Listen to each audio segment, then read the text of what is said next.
ভেঙে চুরমার হয়ে গেল অভিষেক বন্দ্যোপাধ্যায়ের ডায়মন্ড হারবার মডেল। পুনর্নির্বাচনে ফলতায় গোহারা হেরে গেল তৃণমূল।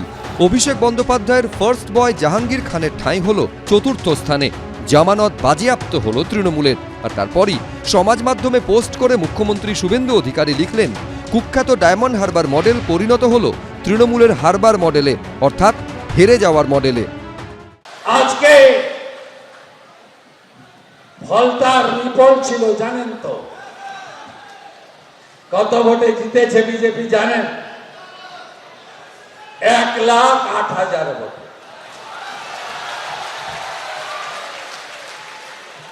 पुष्पा कहाँ है तुम? এখানে একটা বাই ইলেকশন হবে, ফলতার মতো ব্যবধান করে দেবেন তো? করে দেবেন? কাজও চলতে থাকবে, এগুলোও চলতে থাকবে। গত শনিবারই ফলতায় প্রচারে গিয়ে বিজেপি প্রার্থী দেবাংশু পাণ্ডাকে 1 লক্ষ ভোটে জেতানোর আহ্বান করেছিলেন মুখ্যমন্ত্রী শুভেন্দু অধিকারী। পুনর্নির্বাচনে শুধু দেবাংশু পাণ্ডাকে জেতানো নয়,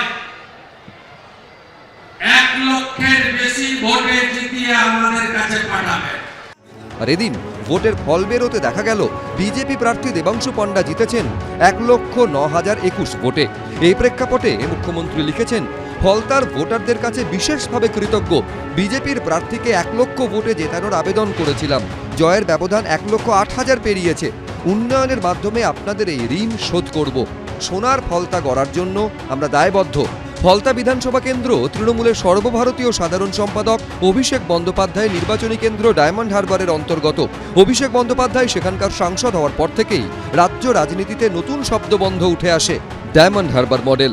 আমি গর্ব করে বলতে পারি what diamond Harbour things to the rest of Bengal things to model. বাংলার বিভিন্ন প্রান্ত নয়, ভারতবর্ষের একাধিক জায়গায় এই ডায়মন্ড মডেল তারা কপি করেছে। এমনকি ফলতা কেন্দ্রে কমিশন পুনর্নির্বাচনের ঘোষণার পরেও অভিষেক বন্দ্যোপাধ্যায় পোস্ট করে বলেছিলেন, 10 বার জন্ম নিলেও তোমাদের বাংলা বিরোধী গুজরাটি গ্যাং এবং তাদের হাতের পুতুল জ্ঞানেশ কুমার আমার ডায়মন্ড হারবার মডেলে সামান্যতম আঁচড়ও কাটতে পারবে না। রবিবার তার সেই ডায়মন্ড হারবার মডেল মুখ থুবড়ে পড়ার পর মুখ্যমন্ত্রী শুভেন্দু অধিকারী কারুর নাম না নিয়ে কটাক্ষ করে লিখেছেন, প্যারাশুটে নেমে সেনাপতি আখ্যা পাওয়া এক জালিয়াত এমন কোনো অপরাধ নেই যা সংগঠিত করেনি। নিজের অপরাধ সিন্ডিকেটকে প্রতিষ্ঠিত করতে, গণতন্ত্রের কণ্ঠরোধ করতেও কোনো কসুর করেনি এই বাঘের ছাল পরিহিত বেড়াল। দ্বিতীয় দফার ভোটের আগে গত 26 এপ্রিল ফলতায় তৃণমূল প্রার্থী জাহাঙ্গীর খানের হয়ে প্রচারে গেছিলেন অভিষেক বন্দ্যোপাধ্যায়। সেখানে তার মুখে শোনা গেছিল ফার্স্ট বয় ফলতার কথা। দেখো, বলতে বলতে টিপ টিপ করে বৃষ্টি শুরু হয়ে গেল। তার মানে কি পশ্চিমবঙ্গের ফার্স্ট বয় হতে চলেছে ফলতা আর বিজেপি ভোকাট্টা। আর এদিন ফলতার ফলে দেখা গেল ফার্স্ট বয় নয়, লাস্ট বয় হয়েছেন ফলতার তৃণমূল প্রার্থী। এই প্রেক্ষাপটে মুখ্যমন্ত্রী শুভেন্দু অধিকারী তাঁর পোস্টে লিখেছেন, এ তো সবে শুরু, প্রত্যাখ্যানের দীর্ঘ যাত্রা এবার অতিক্রম করতে হবে। আগামী দিনে তৃণমূল কংগ্রেসের নেতৃত্বের সামনে নির্বাচনে নোটার বিরুদ্ধে কঠিন লড়াই অপেক্ষা করছে। সর্বভারতীয় তৃণমূল কংগ্রেস ইতিমধ্যেই ত্রিপুরা রাজ্যের বিধানসভা নির্বাচনে নোটার কাছেও পরাজিত হয়েছে। আগামী দিনে পশ্চিমবঙ্গেও এই জমজমাট লড়াই প্রত্যক্ষ করার অপেক্ষায় রয়েছেন পশ্চিমবঙ্গবাসী।